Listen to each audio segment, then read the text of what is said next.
Overall, these are our crime numbers that we're going to be going through.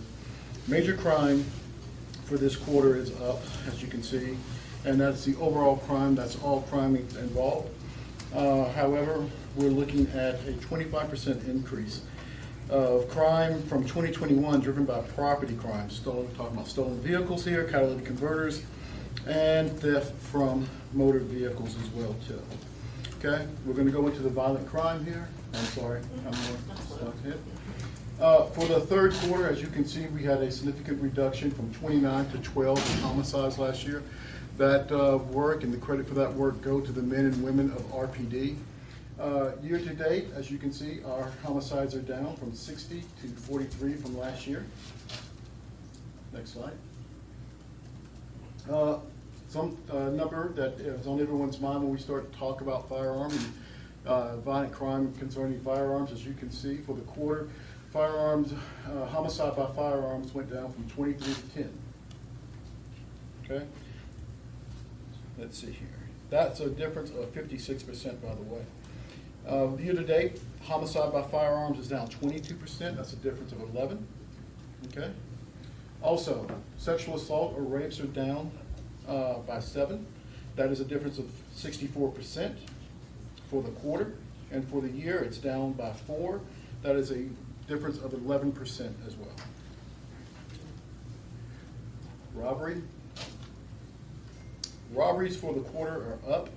It's up by 5%. That's a slight increase. That's a difference of 4 robberies this period compared to the third quarter last year. For the year, robberies are down 24, by a difference of 24. That's about a 10% difference in robberies going down as well too. So that's pretty good over the 5-year period. As you can see, there is a steady trend for the year, for the last 5 years of our robberies headed down. Aggravated assaults are up. Our aggravated assaults are up an additional 29 for the quarter. That's a 17% increase. This includes non-fatal shootings. 48% aggravated assaults have been committed using firearms just this quarter alone. Year to date, we're up with aggravated assaults of 63. That's a 13% increase. Next one.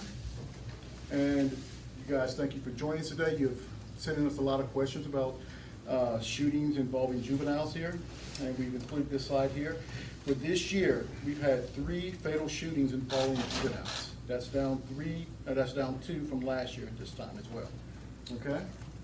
And these are the non-fatal shootings involving juveniles. It's a difference of about 15 for the non-fatal shootings for the year. And then for the quarter as well, non-fatal, well, hold on, let's go back before I go to that. I just want to say, because of all those questions we've received about juveniles being victims of gun violence. Although these numbers show an improvement, any one of our kids being shot or even being shot at or even being killed with gun violence makes no sense whatsoever. It takes away from the entirety of the community. And any father in here would know that that will just touch your soul, and any parent in here knows that that is something that we just can't stand. Although these numbers are one thing, but in reality, we have to do everything that we can to protect our children so that our children can actually go to the store, go to the school, do whatever they can just to be kids so that they can continue on with their lives just like everyone else in here have the opportunity to do. It is our duty as a society and then as a culture and as a city to make sure that every child has that opportunity. So I know we'll have some questions about that later on, but I think that it's just a good opportunity to just pause and state here that these are numbers. But behind these numbers, these are our children. These are our kids. These are our babies. Okay? All right, next slide. Non-fatal shootings overall for the quarter were up by 18. That's a difference of 30%. And non-fatal shootings, for everyone so that you know, is a subset of aggravated assaults on a whole. Non-fatal shootings for year to date is up by 17. That's a 10% increase. Overall violent crime at the end of this quarter was up by 9. That's a 3% increase, although we continue to show and implement strategies that are helping to push our violent crime down.